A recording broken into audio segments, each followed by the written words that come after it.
It's time for a Humans in Tune conversation with Darren on 93.9 Mike FM. Hey, it's a beautiful Tuesday. If you're listening on the podcast, it's a beautiful day ending in Y. It's Darren Bergfeld with you with 93.9 Mike FM. Another Humans in Tune segment today here on our Facebook page and on our podcast if you're listening after the fact. My guest today is Juliet Bagwell, a former Golden Eagle at SEMO, but more importantly, a wonderful human who is doing some amazing things in the world of fitness and bodybuilding and self-worth. And we are happy to have her here today to celebrate her and talk a little bit about what's going on with Juliet. So please welcome to the 93.9 Mike FM studios, Juliet Bagwell. Hi, Juliet. Hi, Darren. It's good to have you. It's nice to be here. Yeah. I hearkened the little SEMO reference there, from what, 2 or 3 lifetimes ago, Yeah. I'd say by now. But yeah, we were together in marching band back in the day in college. Yes, we were. Both SEMO students and making it through our college adventures seems like a lifetime ago. It was only like 5 years, though, Right. Yeah. Just a blink of an eye. Just the blink of an eye. So I reached out to you a couple months ago-ish and just shot you an Instagram message. It's been a while. I think the last time we hung out in person was like 2015, maybe when I ran into you and your daughter at the Pentatonics Christmas concert. I think that was the last time. That's right. I know.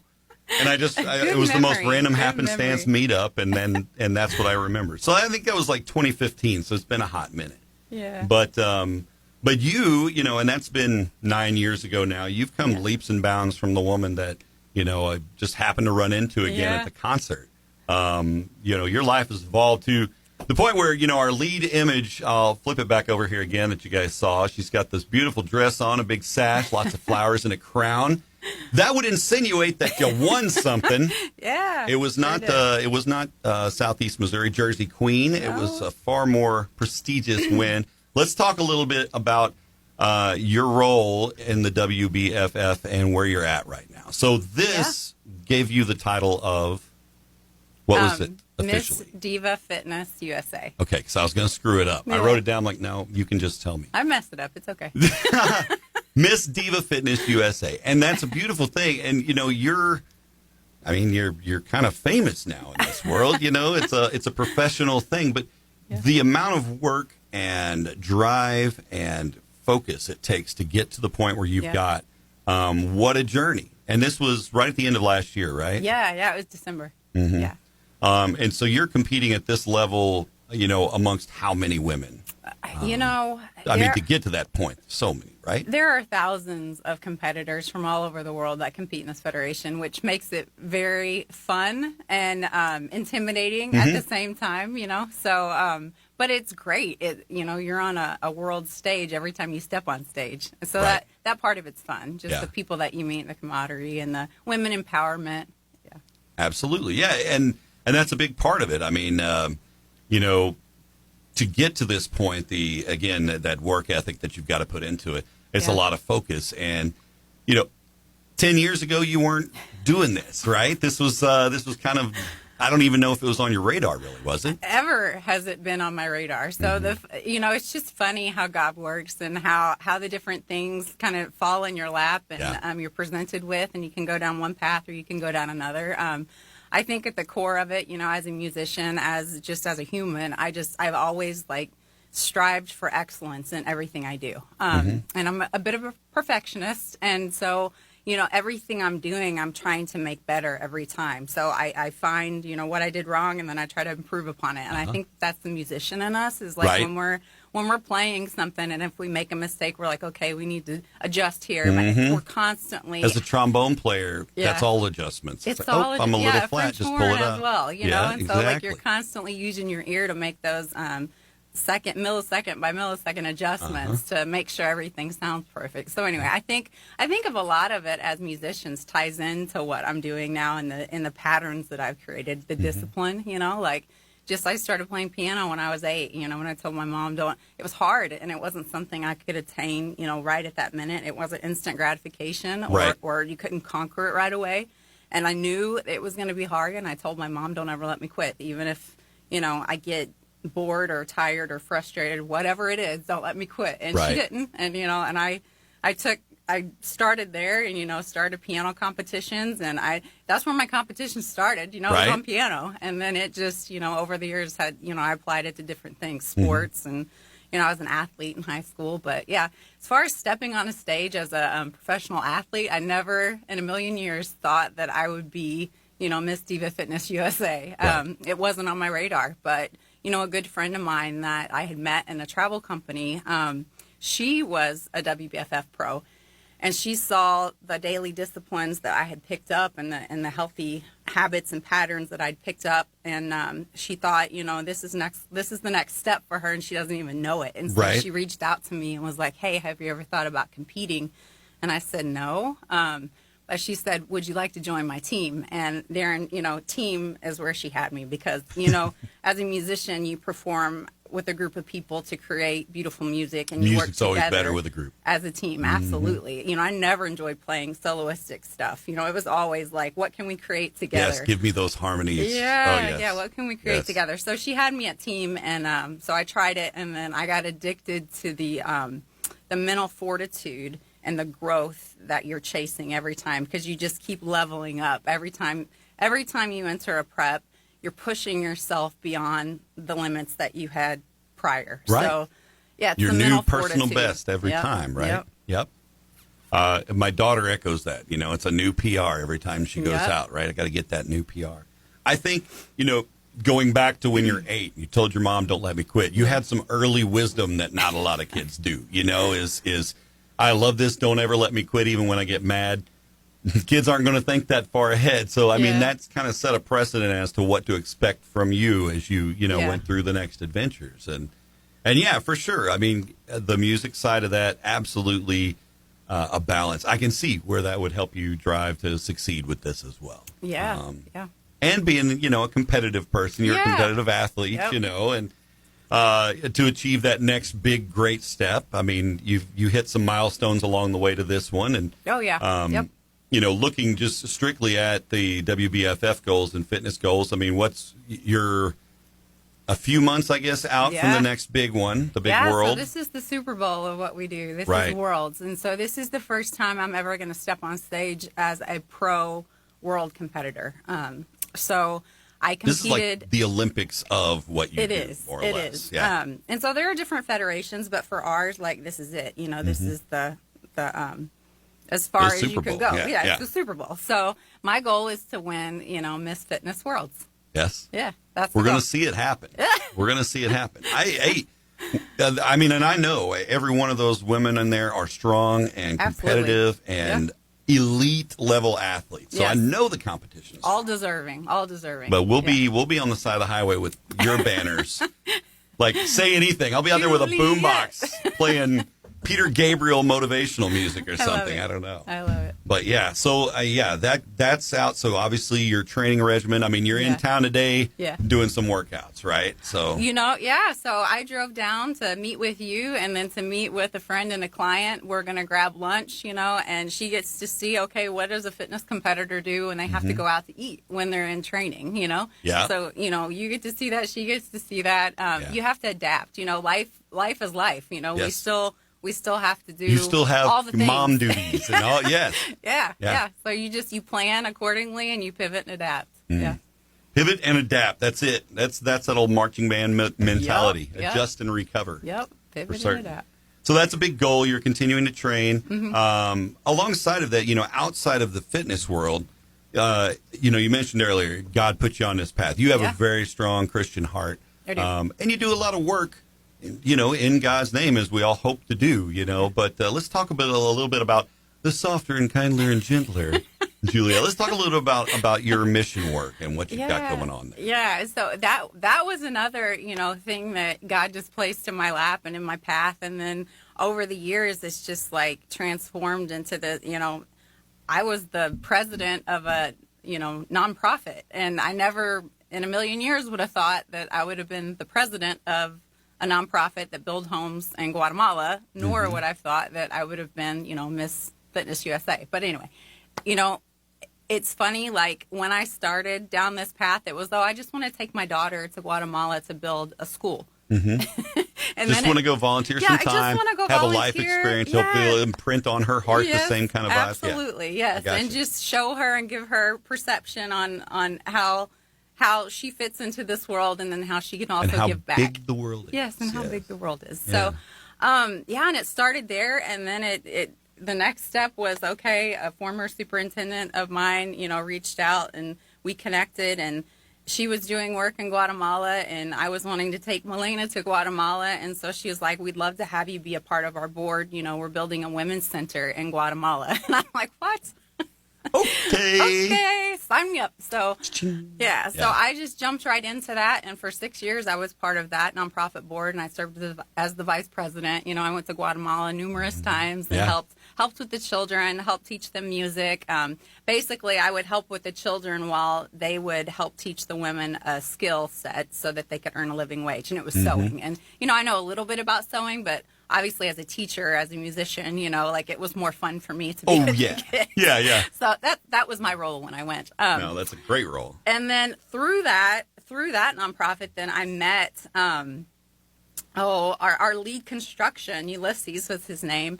I met him on one of the trips when we were building the center, and when I became a fitness model, that was a different image than what, the previous nonprofit that I was originally with than as a teacher. Fitness. Right. Moving from a teacher to fitness model sometimes is not something that people accept. It's a difficult transition. It's a because difficult you think of, transition for some people. Yes. Yeah, it's two different stereotypes. Exactly. So to speak. It was a different image that they didn't necessarily want to get behind, and I was getting a lot of, at that time Renee Knott had just done a story on me going to Guatemala and becoming a pro athlete, and so it was we could have used it to leverage.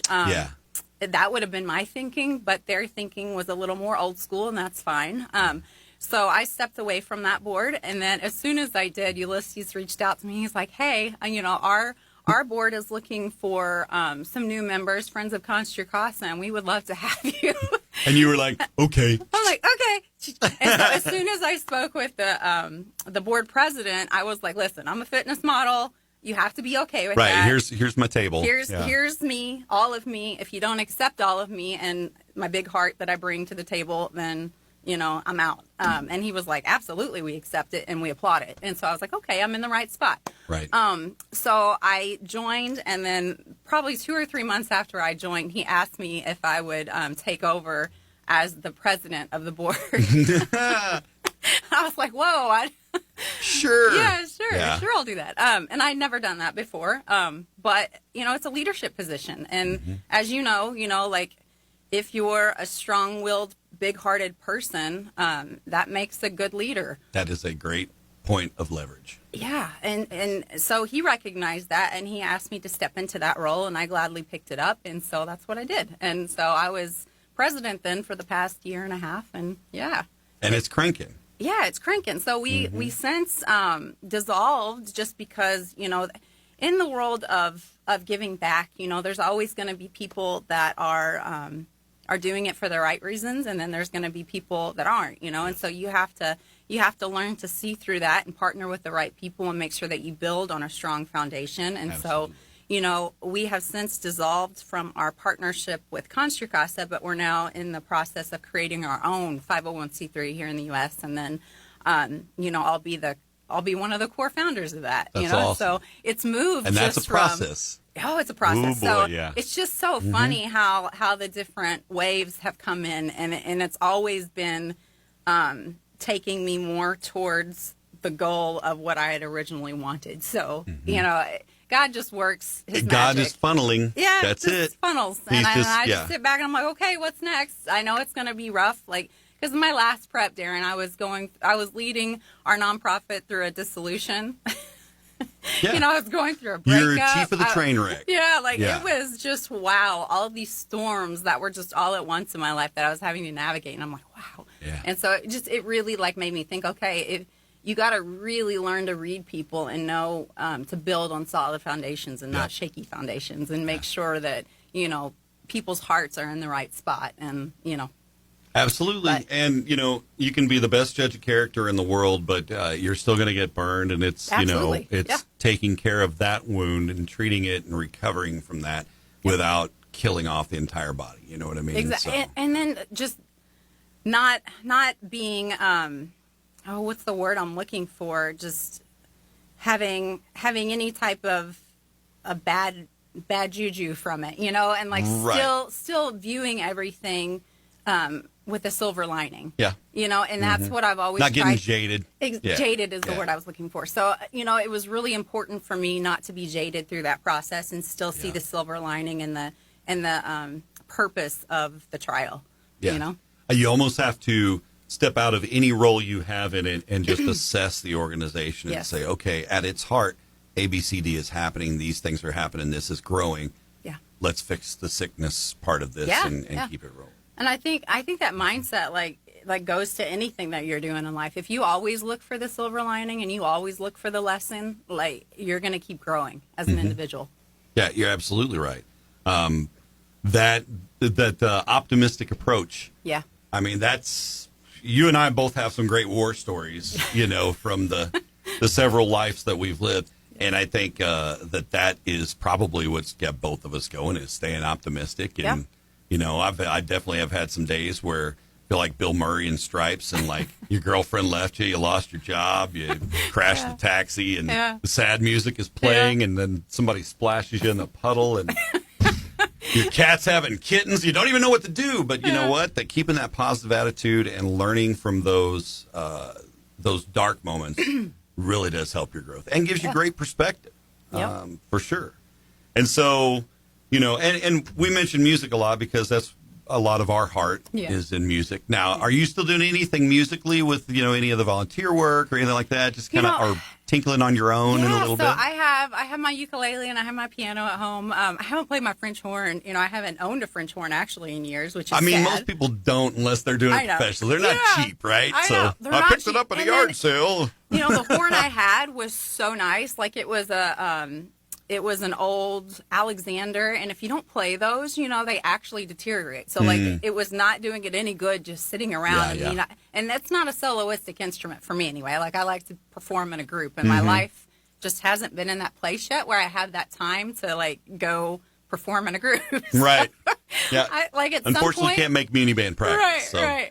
So at some point, I do want to, get back into that, to the ensemble music creation piece, because I'm missing that in my life right now. But I do have, thankfully, the piano skills and the ukulele skills to like sit down and play whatever song I want. Get your own musical therapy. Yeah, absolutely. Yeah. Well, and that's something that, music will always be there for you. It was my first love and first passion, I mean, music has been a safety net several times for me where, something didn't happen the right way or an opportunity came up and I played something and, that one gig that I get to tell stories about forever, boy, that was a big mental health issue helper right there, those kind of things. So,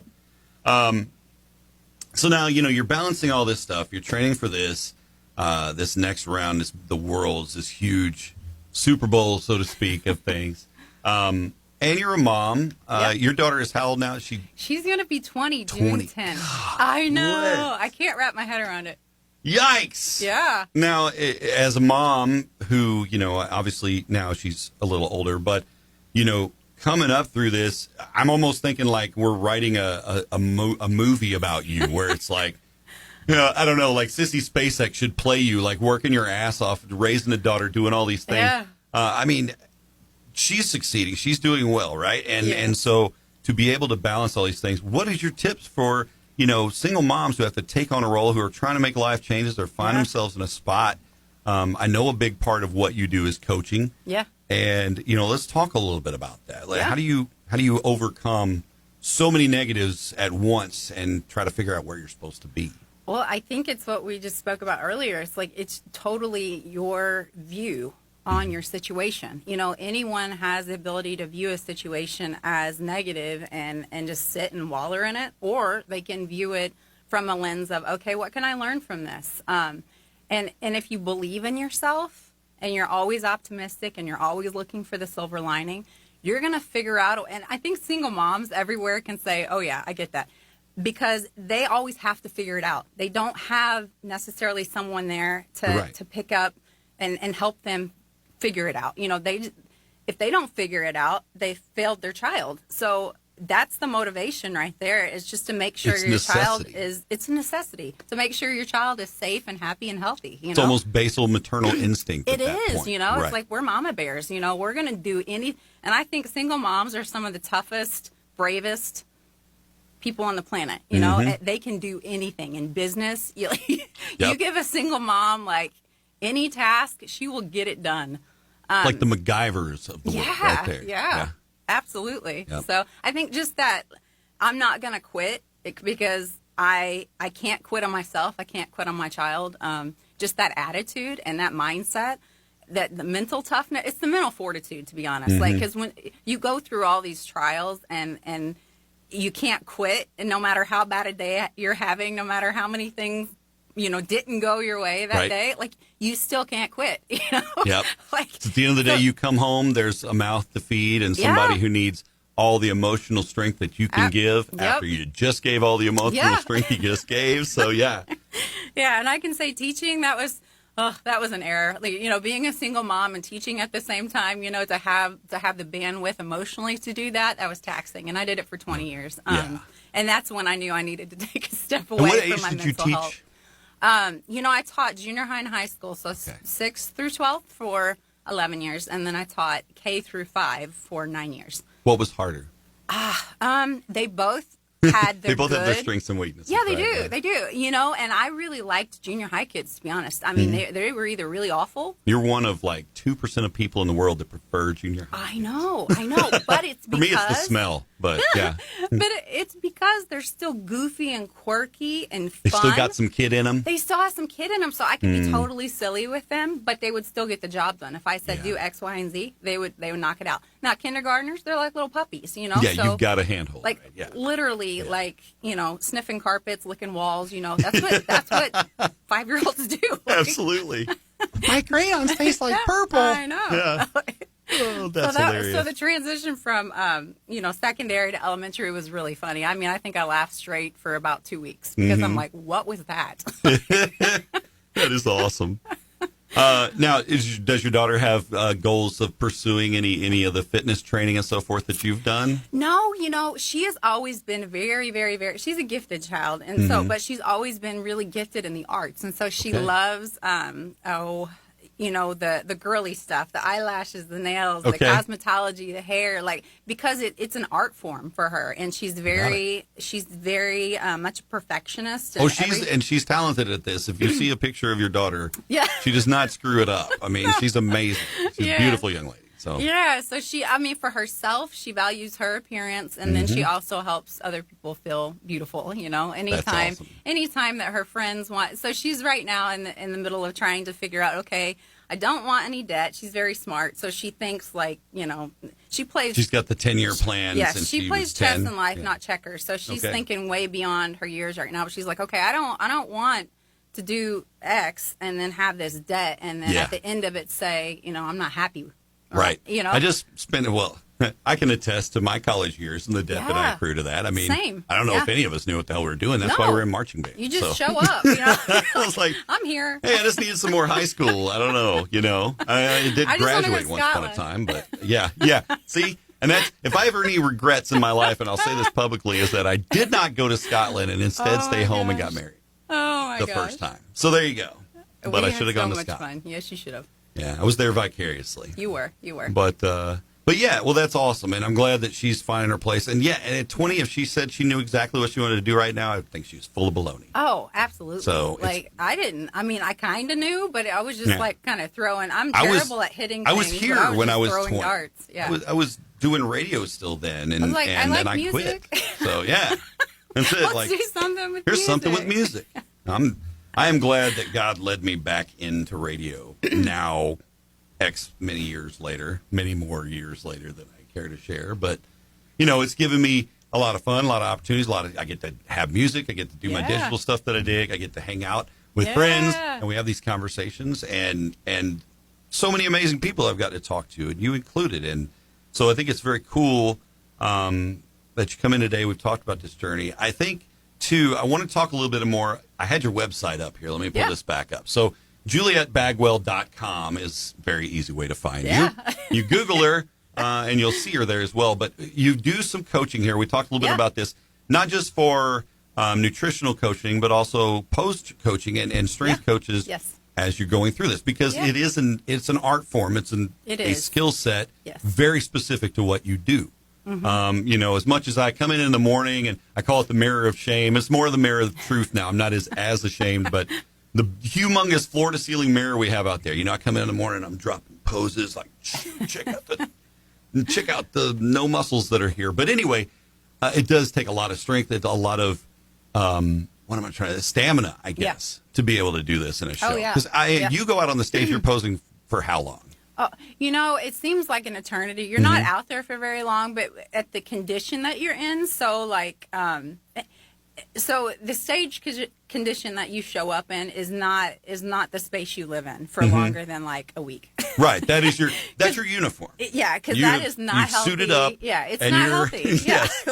You get done. Everybody's going to Pasta House. Exactly. Or something. Yeah. Exactly. So you're not at your greatest strength when you're out there. You're probably dehydrated and you're having super lean, and you're feeling like kind of stiff, but you're having to hold these positions and if you don't know how to make the shapes, and every federation is different. The cool part about our federation is that we're fitness plus fashion. Fitness meets fashion. So we are displaying our physiques that we worked so hard on in a very model-esque way, in a very feminine way. And so we have to look effortless. We're not striking a pose and holding it. Well, and that's, the layman's mind, and my mind goes, and you'll pardon the stereotype, but I've always seen it as a stock show. Coming as a cattle farmer, like when we show cattle, we bring them out, we pose them, they stand there, we set their feet a certain way, and it's like they're picking on the muscles. You know what I mean? Bodybuilding show. Yeah. And so our federation is like, we're not bodybuilding. And so I got in trouble, I think, right after I went pro, because Renee Knott did a story on me. And I had said, please don't use the term bodybuilding, but he forgot, and it's okay. But, I got in trouble. They were like, we're not bodybuilding. Right, yes. I'm like, I know that. I know. Well, and you as an organization, they work very hard to present the image that they want. Absolutely. So, it's all marketing. Yeah. But anyway, so when you get on stage, it's just this very feminine. So you have to know how to create the shapes on stage to make you look the most shapely, to highlight your assets, whether it be your ass or whether it be your or shoulders. Your sex. Or your sex. Yeah. So, and that's my job. But honestly, it's a mental thing with women, because any woman or man, can stand in front of a mirror and pick themselves apart. Absolutely. Me included. I still do it. Every prep is different. But every day is different, my body is changing, a lot. Yeah. Just depending on if I'm off season, in season, if I'm off season, I'm like, okay, don't get too fluffy, because I'm going to have to shred it back. It's my winter coat. It's my winter coat, yeah. And then when you're in a prep, you're like, okay, am I leaning fast enough?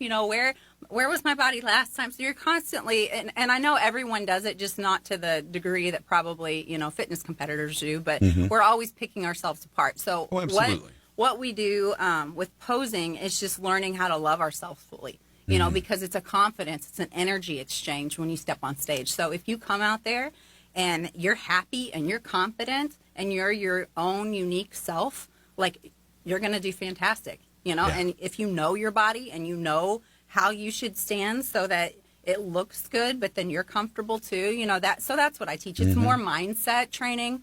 It's heavy on mindset than it is like on physicality. That's awesome. Well, you're right, and that's a huge part of it. We do all pick ourselves apart, but building that mindset of confidence, knowing that you're good enough, and then being able to go out there and do it. Get out there and get fierce. Yeah. So that's one of the fun jobs I get to do, and then of course I get to help people who aren't competing, who are just like in life, they want to feel good, or they want to lose weight, or whatever their goal, or they want to right here. They want to do a body recomposition where they want to build a little bit more muscle in their lower half, so those are my clients too. And so it's all about just helping people, you know. And so I think that heart space, whether it's serving kids and families in Guatemala, or whether it's teaching, or whether it's, helping coach people to feel good, or helping to help these ladies pose so that they feel great on stage. It's just that heart space to help that, is what I do and what I love. That's awesome.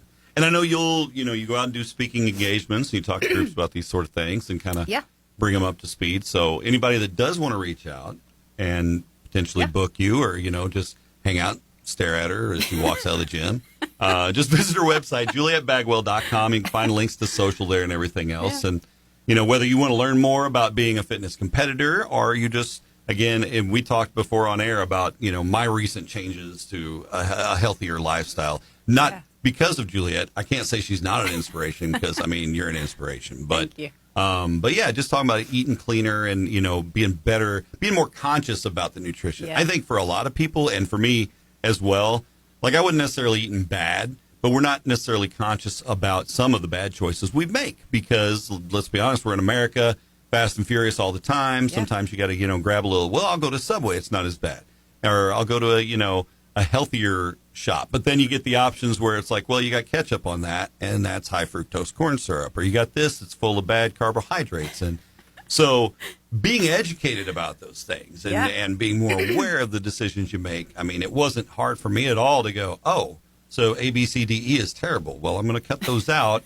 And not necessarily just strip my meals of where I'm eating, gruel for breakfast every day, but making healthier choices. And I think if a lot of us just get even just a little bit of insight into that, it makes a huge difference. Absolutely. And it's all about how you approach your relationship with food, and mine hasn't always been great, because I've always thought, I'm either all in or not. And so I apply that, when I first started competing, it was like I was so rigid on the things that I would eat. And so when I'm on a prep, I can only eat this, this, and this. Right. And then as I've grown as an athlete, and as I've learned more about my own body and about how it responds to different foods, and I even took a food sensitivity test, not a food allergy test, but like a sensitivity to know, okay, what's inflaming my body?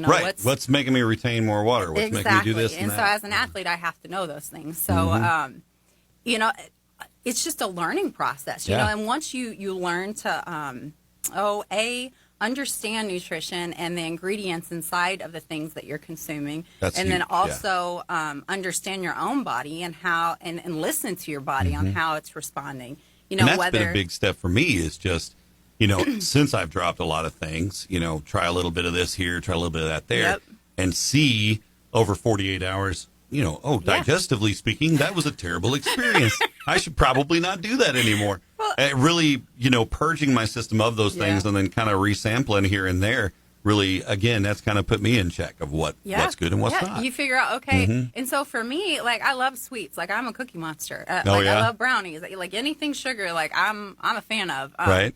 So sweet or savory? Sweet, Yeah. See, I'm the opposite. You can have all the sweets. So for me, absolutely, I will. Brownies, ice cream, but it doesn't love me, because it's filled with sugar, and it's filled with things that don't make me feel good. So every once in a while I'll have amnesia, and I'll still do it. But otherwise, typically I find things that are healthier versions of what I want, And so if it's ice cream, I make... you can make protein ice cream. I don't have one yet, but I want to get one. But I make a really thick protein strawberry cookies and cream protein shake. Put a little bit of, the fat-free or whatever almond Stick it in the freezer for a half hour so let it crisp up just a little bit. That's my ice cream, And that solves my urge or crave for something that would have hurt my belly, and then now it doesn't. And it hits my macros, plus it makes me feel good. So. And I think, too, creatively in the kitchen, it seems like, there's always been, fitness revolution. It's the 70s, so now we got vibrating chairs or whatever it might be. But continuously across the board, being aware of how to cook healthier, alternatives to current things. In the recent year, we've seen surges of cauliflower chicken wings or, cauliflower pizza crust and those kind of things. It's that's a healthy option. It's been around since the dawn of time. You just didn't like cauliflower. So now you can call it pizza crust. It's still cauliflower. But, it's the same thing we did as a kid, or if you're trying to give your dog a pill, you're going to hide it in peanut butter. Right. We make things taste better by using alternative ingredients. So I think people who are struggling with sweet tooth things, if you're big on brownies, there's brownies out there made with black beans. And you're like, seriously? it's a good ass brownie. I know. You know what I mean? know, But like yeah. it's a healthy alternative. So Yeah, absolutely. that's important to make those decisions. So again, your website, julietbagwell.com. And Beautifully done by my friend Jenny. Who I was going to we will ask, see later. like as a guy who came from a website place, I was like, oh, good font choices, easy access, and you're even copywritten into the future. So that makes me happy to see. She did a beautiful job. Yes. She did, yeah. Well, it doesn't hurt. And continues to, because I had to update it, of course, because my title changed. So. Well, yeah, got to keep it up Now to it's going to speed. say Worlds in a few months. That's right. That's next on the goal, and we'll be following you along to make sure. And you're on all the social media channels. Yep. Follow the adventure there. Instagram. And we'll have to do another chat. We'll I don't know. We'll set a date 6 months out or something. We'll do a check-in with you and see where you are in the world after you win the title and got to do all the traveling and all that kind of stuff. Yes. Yeah, the fair balance. Yes. Well, it's been an absolute pleasure having you in today. Thank you so much for having me. Yep. It's been another Humans in Tune segment right here on 93.9 Mike FM. I appreciate you guys coming in. Here, I'm going to flip it over to the poster as we flip back to advertise the World's coming up. August 8th through the 10th. Follow Juliet on social media for those kind of details as well, so you can see how she performs and what happens after she wins. And reach out at julietbagwell.com if you want to learn more about her coaching and what she can do to help you live a little better, a little brighter, and see what God's path is for your life, too. It's been a Humans in Tune. Catch them on 93.9 Mike FM on Facebook and after the fact on our podcast, available on 939mikefm.com, Spotify, Apple Music, and wherever you listen to your podcast. For Juliet, it is Darren. See you soon. Thanks for catching this Humans in Tune conversation with 93.9 Mike FM. Find previous interviews on our Facebook page, or you can listen via our podcast at 939mikefm.com.